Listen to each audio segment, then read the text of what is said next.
Hey everyone, welcome back to the Visually Stunning Movie Podcast. With me is a previous guest and a guy I like quite a bit every time I talk to him, a super multi-hyphenate, actor, director, producer, writer, songwriter, international chess champion, and I believe now you're a nationally ranked pickleball player. Pickleball is all the rage. It is all the rage, and while I enjoyed it a couple times, I am not an internationally ranked pickleball player, and I made that last part up, but it is nice to know that it's not just a Western phenomenon. Pickleball, it has migrated to the South, down there in lovely Louisiana. New Orleans legend Drew Brees owns a pickleball franchise. Why am I not shocked by that at all? Actually, he went to Purdue. Why would I be shocked that a guy that went to Purdue does anything? Really, but a wonderful football player he is.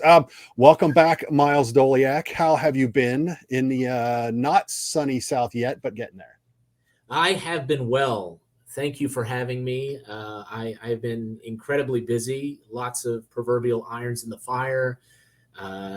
Directing, acting, posting, pre-pro, and of course, I have the best day job on the planet, running the film program here at Loyola University in New Orleans, and I'm speaking to you from my university office right now.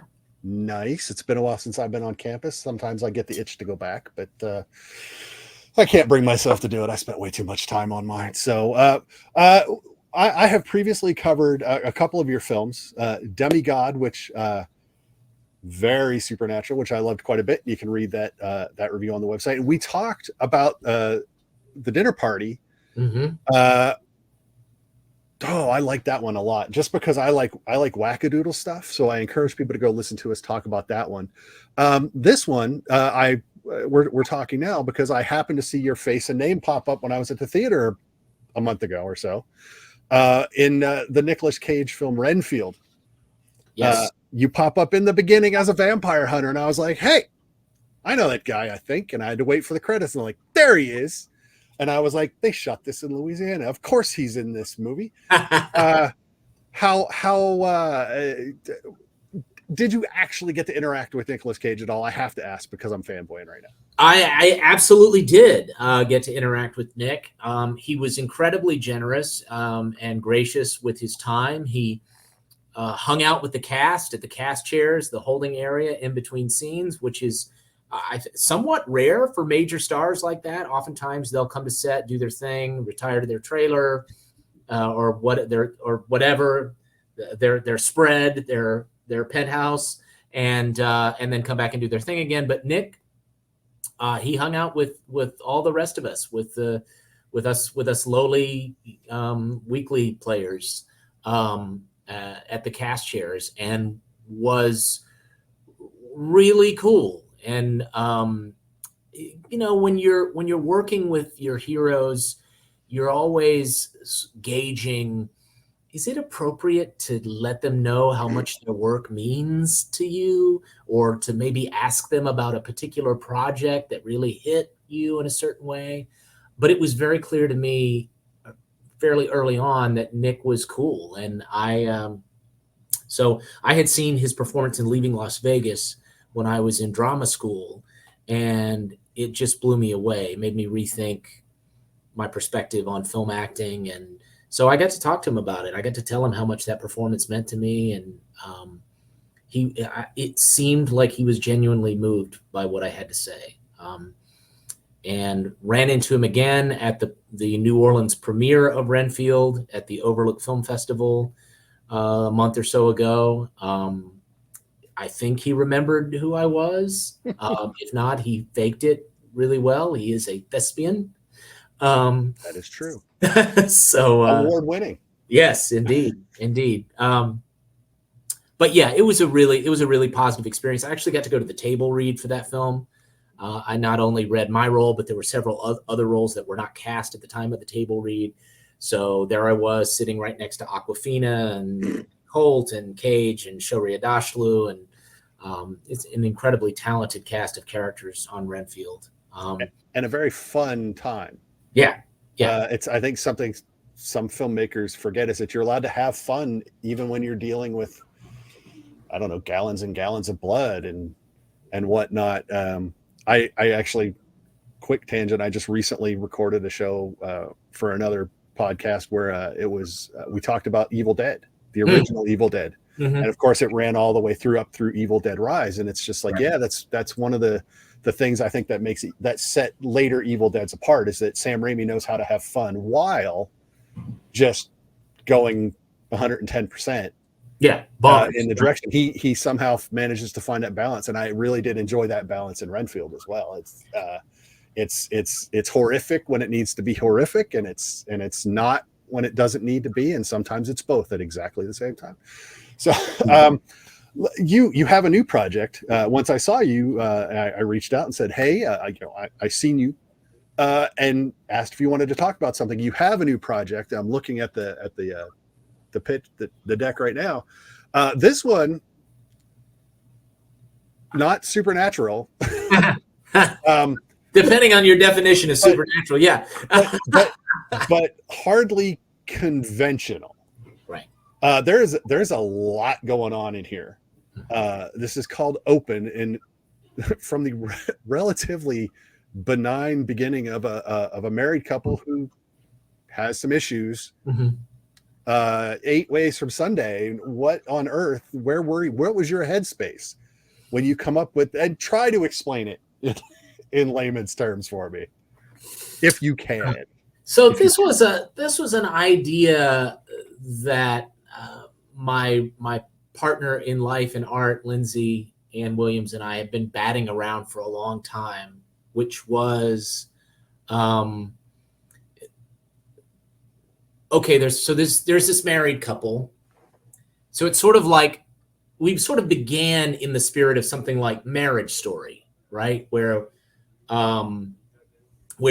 it's a couple, clearly they deeply love each other, but they're just going through some stuff and they can't get past it. And sometimes it's gotten really nasty. And so they decide, well, maybe we just need to kind of step away. What if we think about the possibility of opening our marriage?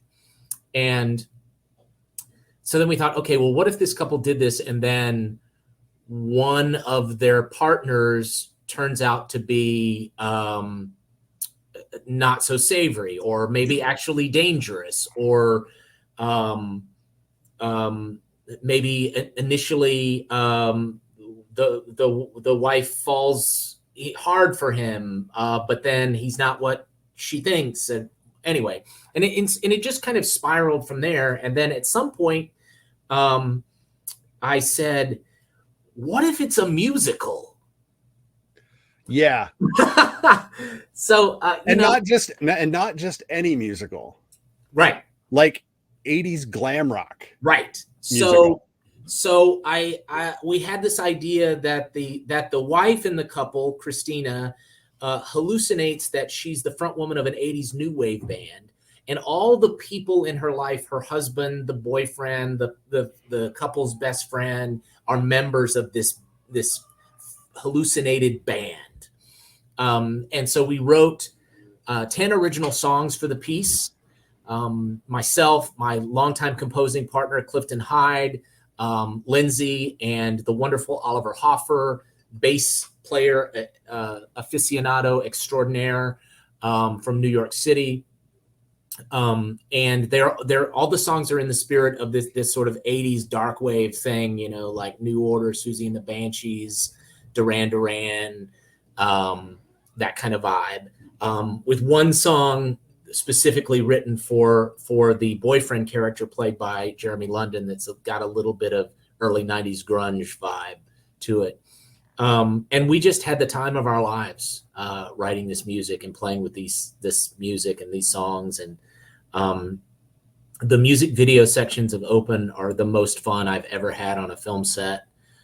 We got this big industrial warehouse in Hattiesburg, Mississippi, and we just went wild and shot these bonkers music videos when we got in our glam wigs and our makeup and our, tight leather, vinyl, whatever costumes. And we just went for it in a way that I don't know that I ever really have as yet as a director. So for whatever Open is and how it's received, you know, if it fails, it won't be for lack of trying. I've seen some that have failed for lack of trying. Believe me, they come across my email every single day. Yeah. Let's talk about this. You have Jeremy London, who I all the way. I am. You mentioned Mallrats, and I'm a huge Kevin Smith guy. So yeah, I was like, yep, I'm there. William Forsythe is in this. You get, you've done it in your other films as well. You get some of these great older character actors to come in and just stamp it, and zero of them phone stuff in. And I've seen a lot of guys that do. Yeah, and that is especially true of Mr. William Forsythe. So Will was in my second movie, The Hollow, back there. That's him on the poster. And ever since The Hollow, I've been trying to get him back.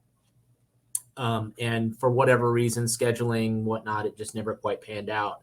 But when this came up, and there's this police captain character who is the father of the hero couple's best friend, I was like, man, we gotta get Will for that, and called him up, and we made it happen, you know, and you even get to see Will play a little guitar at one point in this film, and get into the get-up himself, which is just utterly delightful.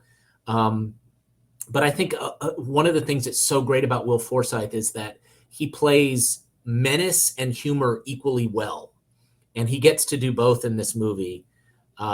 There's no short supply of that Will Forsythe sense of humor that you may have seen in films like Raising Arizona, while at the same time, when he needs to bring that, oh my, this guy is terrifying, that's there too. Yeah, he's just that guy that you recognize every time you're like, that guy right there. Yeah. But yeah, he's that guy. Yeah. So let's talk about this. The recent unpleasantness had made it very hard for people to do films. When was this born? Was it born before COVID? Was it during COVID? When was it shot? How was it shot? Were you in or out of all these protocols? Talk about the mechanics of that. So it was born in September of 2021. Oh, the heart of the recent unpleasantness. We were hit by a hurricane here in New Orleans, Hurricane Ida. And Lindsay and I evacuated to Hattiesburg for about a week because there was no power here in New Orleans. And we were staying, my parents have a cabin on a pond out in rural Lamar County, Mississippi. And it was one of those rare occasions where, I guess not so rare with the recent pandemic, but before then, one of those rare occasions where Linz and I had like a week and a half to ourselves with nobody pulling at us, no deadlines, no the impending cacophony of crap that is always on our plate. And we just sat down and we decided, hey, we've got a few days here. Why don't we start banging out that script idea that we've been talking about? And we wrote the initial draft of Open pretty quickly. You know, I would probably say 7-10 days. And then, of course, we continued to refine it, you know, for the next 8-10 months before we shot it. But the very first thing we did after we had that first draft was send it to Jeremy London. Really? First choice? Only choice? Only choice. We wrote it for him. We wrote the character of Eric, who's you know, there are some meta elements to Eric LaRue. And at first I was a little like, is Jeremy going to be offended by this? And I kind of told him, I was like, just so you know, there's some Jeremy London in Eric LaRue, only the good parts. But we sent it to him and he just thought it was so much fun. And he was like, I'm in, let's do it. So Jeremy was the first person we brought on to the cast, followed pretty quickly by Elena Sanchez, who was in Demigod, whom we just love. And she also wound up coming on as a producer for the project as well. And it came together pretty quickly. We started writing the music. We originally, we kind of wrote the lyrics Bernie Taupin, Elton John style, which is we wrote the lyrics without the music, and then we put the music to the lyric. And of course, sometimes we would change the lyrics and stuff based on the chord progressions we would come up with and stuff. But it was, and then, by late May of 2022, we were shooting it. Wow. That's pretty good. And how long was the shoot? I believe we shot 16 days. That's pretty quick. Yeah, it's pretty quick. That's pretty quick. We never have enough time with the budgets that we're dealing with. I think the longest shoot that I've ever had is The Hollow, which was, I believe, 23 days. We shot them in as little as 12. I think Demigod was 17, 18. And Dinner Party was 15. But it was, it helped that we had this location in Hattiesburg, this old paper warehouse, which we were able to shoot all the music videos there. And there's a big sequence at the end that we shot as a different location in that same space. And then there are a number of scenes that take place in the hero couple's home as they're going through their stuff, and some restaurant stuff. So we were able to sort of whittle the actual shooting locations down to around 6 or 7, which really helped us out. And we had a lot of folks weighing in on the schedule. It also helps that our team wears a lot of hats. So Lindsay, who was a co-writer and a producer, but also the production designer and the lead actress in the film, she was able to look at all the different elements of the picture and sort of figure out how to play the Tetris. And then our DP was also a co-producer. Our, another lead actor, Elena Sanchez, was also a producer on it and is really dialed into the stunt world. So she helped bring on our stunt coordinator. And we have this very small cadre of people, group of people who are just talk about multi-hyphenate and also multi-talented, who bring everything they have to the table on our projects. And it's taken a long time. This is the longest post process. We are actually, as we speak, preparing to start the final mix on this film tomorrow, the final sound mix. So it has taken almost a year in post-production because of all of the accoutrement that's associated with this film, including the music and getting the songs where they needed to be. There's a lot of visual effects in this film, in the music video sections in particular. So a ton of moving parts, but I am so ready to kick this baby out into the world and see what responses we get, because it's been quite a journey. It sounds like it's been a stretch for you creatively, yeah, in terms of the special effects, and especially musicals. I don't think those are easy for anybody. Yeah. No matter how many people you have, no matter how many specialists you have and how much money you have, I can't imagine that any musical can be easy. Well, the thing that maybe I didn't fully consider is it's not enough just to have like the scratch or the demo version of the song when you're cutting together those sections. You really need the final version of the song before you can lock in the edit of those music videos.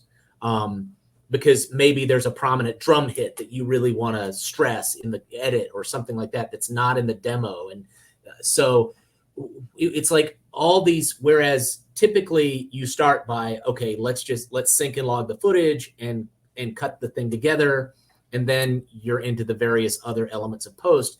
This one, a lot of it had to be working at the same time.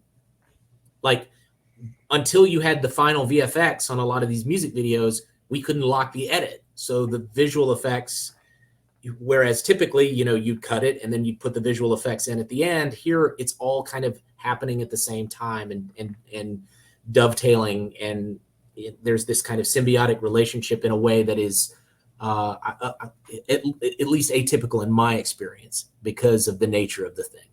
Would you do it again? But hey, look, if you enjoy what you're seeing and hearing on the Visually Stunning Movie Podcast, why not take a second to click subscribe if you're on YouTube, click follow wherever you're listening to us. Follow us on Twitter at VS Movie Podcast. Same over on Facebook. If you're on Instagram, it's Visually Stunning Movie Podcast. That would be awesome for us. We appreciate you listening. And now let's get back to the show. We'll see how this one's received. We'll see if people want me to do it. But you haven't been. But the process didn't sour you on it. No, I mean, look, the last two have been bears, really, in terms of the challenges that they presented. The one before, you mentioned Demigod. We shot that one in December 2020 in the height of COVID, in sub-freezing temperatures in one of the coldest Mississippi winters I can remember. And we had a principal cast member travel in and immediately test positive for COVID it required this whole cast reshuffle. That was harrowing. So Open, which had its challenges, it at least didn't suffer from that kind of gigantic onset upheaval. And we were still under COVID protocols, but they've been mitigated a little bit by May, June of 2022. So it's and of course, as they say, if you don't have a lot of money, then you've got to give your people more time to do the job. Right? Quick, fast, and cheap. You can only have two.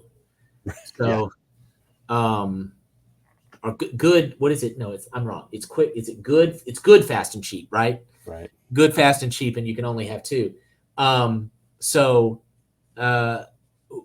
With some of the people we work with, especially in the post-production world, they're like I think we work with one of the premier colorists in the game. Our post sound mixer does things at a, huge tentpole Hollywood stuff, and somehow they continue to work with us.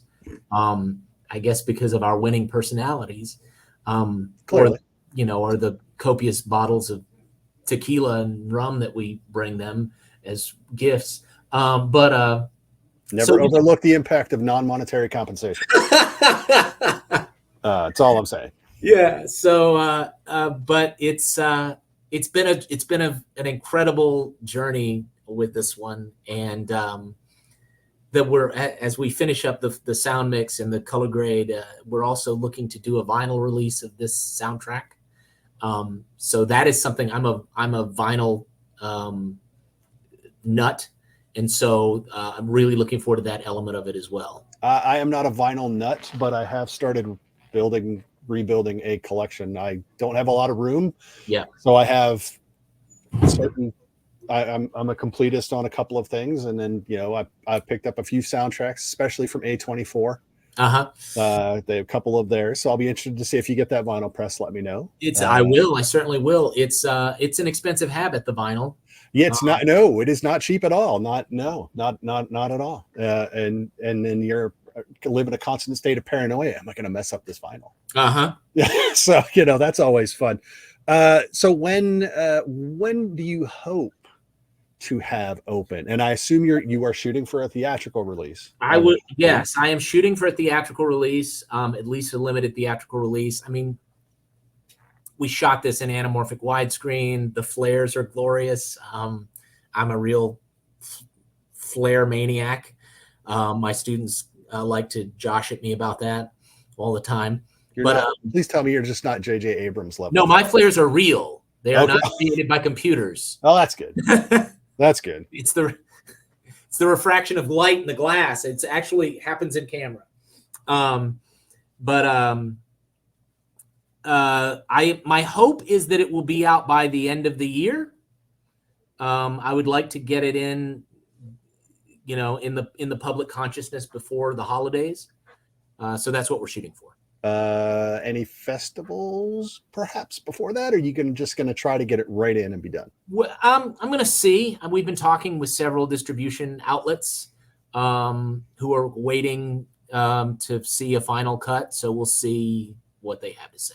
We'll see what they have to say. I didn't do festivals at all with Demigod, and that was a little bit of a bummer for me, a little bit of an anticlimax. But the other thing that I've learned about the festival circuit is, unless it's either a really big ticket festival or at least one where you can get a fair swath of your team there, it's often really not worth the investment, the travel, and Gotcha. Festivals can be wonderful experiences, but they're more wonderful when you bring everybody back together and you're celebrating the film. And I mean, I can do that right here in New Orleans with my people, and rent out a theater and have a bash, and in some respects for me that's just as good.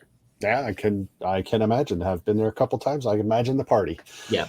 So we're in post-production now. It's kind of out of your hands. Now you're down to the audio and the edit and all those guys doing all the little fiddly bits. We're talking about theatrical releases, the theaters, the Hollywood. We're having movies in cinema. A lot of them. Have you plucked up the courage to go to the theaters to see movies of late, or are you still selective? Are you still concerned? And what have you seen, if you have? I just yesterday evening saw Guardians of the Galaxy 3 at the theater.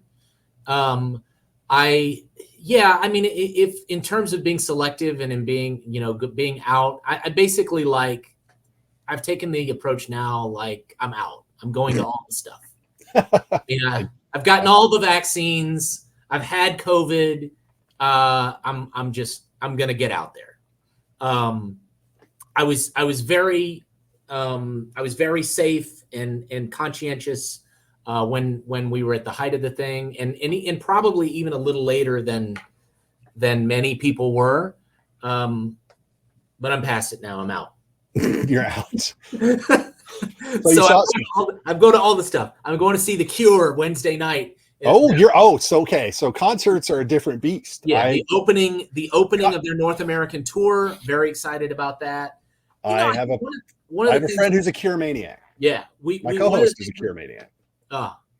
I've never seen them, so I'm absolutely stoked. One of the things with the pandemic, I was just like, man, you just don't know. We take all these things that we take for granted, and the world can shut down in an instant. Life is so precious and fleeting, and experience is the thing, really. I mean, I would much rather have experiences than stuff. I would rather be seeing movies in the theaters than on the biggest screen I can find at home. I'd rather see the concert. I'd rather have the great dinner, at the restaurant. So, I'm sort of on at a sort of YOLO space right now. Yeah, you can't live in a bubble. Right. And yeah, there's last year when Top Gun Maverick came out, I went and saw that, and they showed it to us in IMAX. And I walked out and I said, I hate to say this, I said, but God bless Tom Cruise for fighting so hard to not make that movie, then fighting so hard to make it right, then fighting so hard to keep it from not going into theaters and then putting it in theaters. And it's just like, I hate you, Tom Cruise, but thank you. Yeah, that came out right before we were going to shoot Open. And so a lot of people on our team wanted to see it, but I was terrified for them to go see a movie in a public theater because we were still under some COVID protocols. Yeah. So I rented a theater for my crew and cast for a private screening of Top Gun Maverick. So that was like our before shooting event. And yeah, I mean, that film did a lot to bring back theatrical business, and Well, I think it reminded people what they were missing. Yeah. What they had given up. Yeah. Or thought they were going to have to give up forever. Right. So I think that's great. And it's nice. Recently, I've seen a few, well, I see a lot in theaters, but they're not all big budget, but a lot of them that aren't these big budget, they're not Guardians, they're not Maverick. Mhm. They deserve to be seen cinematically as well. The one a couple weeks ago, I don't know if you caught it, A Polite Society. I didn't catch it. No. Oh my goodness, it's just a great fun film to watch, and you see it on the big screen, and there's a Bollywood musical number in it, and you're just like, yeah, it'll be fun to watch again at home, but sometimes the movie just needs to be a movie and not a TV show. Well, and things like, we're when we go into this sound mix space tomorrow, we're going to be mixing 5.1 surround. That's not going to come through on your, single channel home television, right? Nope. I mean, but when we're mixing the movie, it is mixed to be heard like that. And then you watch it, people watch it on their home television, and all of that is compressed into a single or maybe two channels. Worse. Yeah, right, exactly. I mean, look, I watch movies on this. Yeah. I do. On airplanes. That's when I watch my movies on that, if I'm flying somewhere. But no, they're not made for 5-inch screens. They're just not. TV shows are not made for 5-inch screens, for God's sake. So yeah, I'm glad that we're back in theaters. I'm glad we're getting movies in theaters that are just great. And I hope that Open gets enough of a release that I can see it out here in Salt Lake. If not, I'll have to travel somewhere depending on where you put it. But we are certainly going to try. We are certainly going to try. I think it's harder and harder for indies to get in the multiplex, because I went to and this is no offense to these movies, I love them, but like I went to our local AMC multiplex, and Guardians is on 6 of the 16 screens. Yeah, it's it's which is a whole separate argument, about studios and contracts and this and that and the other thing. And yes, it is annoying. Yeah. When movies take up half the screens and they're not full. Right. And there's a movie that plays for a week and is gone, and you're like, well, no, it's not really fair either. Yeah, it'll be interesting. I'd like to think there's a change coming. I'd like to think that some of these, again, it's a kind of a topic for another time, but diminishing box office returns on certain films might change that paradigm about what these multi-screen things do in terms of how many screens they allot. Yeah, I think it's a risk versus reward equation, right? And it's like these enormous Hollywood tentpole movies cost hundreds of millions of dollars, as you know. Yes. And that's, and it's like, if their budget's 150 or 200 mil, they're spending another 150, 200 mil on marketing. Yep. So like these films have to make $500 million or more often to break even. And so I do think that there is a line of thinking out there. It's like, well, wait a minute.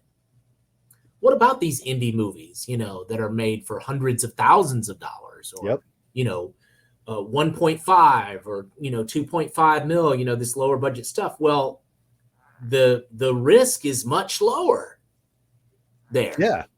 You sell out, or, you sell half the screens or half the seats for a week. Yeah. And they're over the top. Right. And if it's good, they're going to sell more than that. Right. It's fascinating. It's frustrating. It's incredible to me that, I saw the box office returns, and I think Guardians made 114 or 116 million. Some such. And they're like, Guardians of the Galaxy debuts to a mildly disappointing 114 million opening weekend. And I'm just like, because of the bar. Well, there's a lot of things that go in it. A is the budget, obviously, but there's the hype. There's the the expectation based on previous Guardians / Marvel / Disney / whatever, this movie should be opening at X if history is an indicator. Well, which history are we looking at? Because they've been doing this. Like I said, the 110 plus for an opening weekend. And as a lot of these studios have learned, your opening weekend means almost nothing. Yeah, it's that percent come the following Saturday. What was the drop?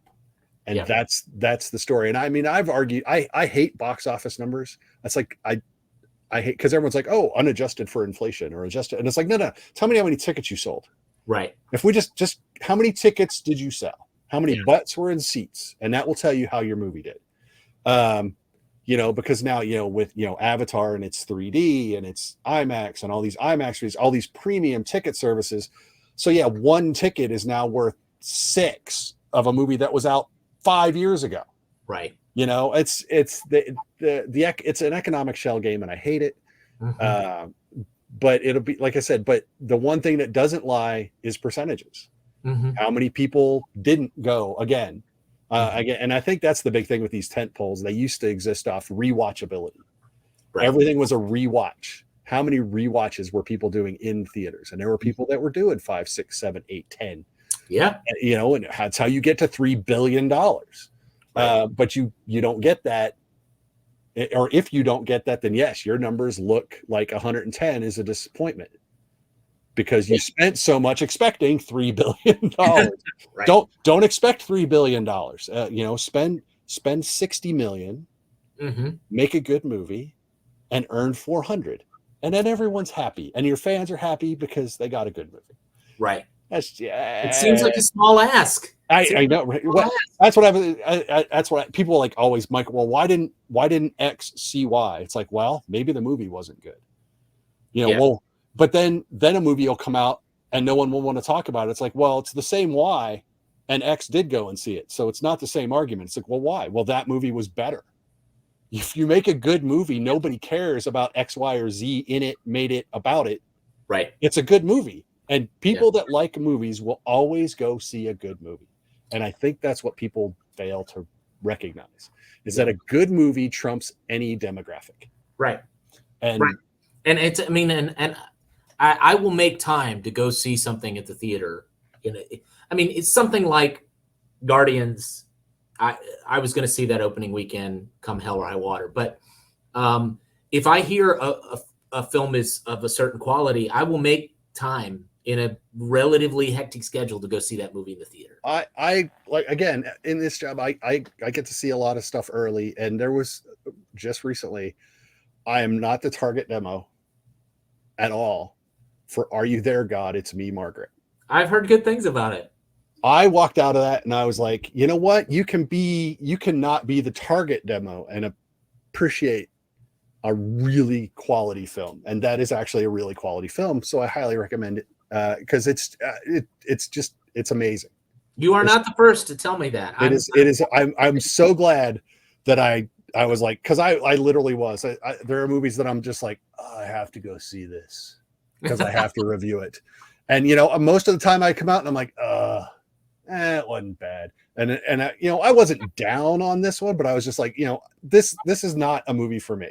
This is not the book was not for me. The book was born the year I was born.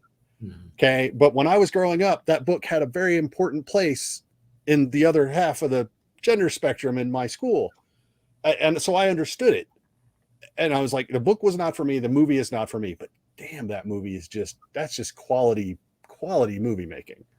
Abby Ryder Fortson is great. She's come a long way from feeding giant ants under the table is one thing that I said in my review. She's Rachel McAdams, and Rachel McAdams and Kathy Bates just knock it. They just knock it out of the park. It's just really it's the movie that we're supposed to be getting all the time. Somebody took it, they took good material, they wrote a good script, they got a good cast, it got good performances, and damn, they made a good movie. And how hard is that? It doesn't seem like it's that hard. It's like, no, I think we'll just take Formula A and insert It Girl B and Funny Man C, and we'll see what we get. And it's like, no, No, that's not how you might get lucky, but more often than not, you will not get lucky. And you will be like, what happened? Yeah. Where did my money go? It's like, well, it went down the drain. You threw it in. So I hope and pray that. I think half of Hollywood's problem is that they think that spending money guarantees money, and guarantees money does not guarantee quality. Box office does not indicate quality in either direction. I've said that. Doesn't matter if you make 3 billion, it doesn't make it a good movie. It doesn't matter if you make 2 million, it doesn't mean it's a bad movie. Right. At zero, they have nothing to do with one another. Right. It's just it's the quality of the film, and if you can get the word out in an otherwise saturated media. But again, I hope I see Open.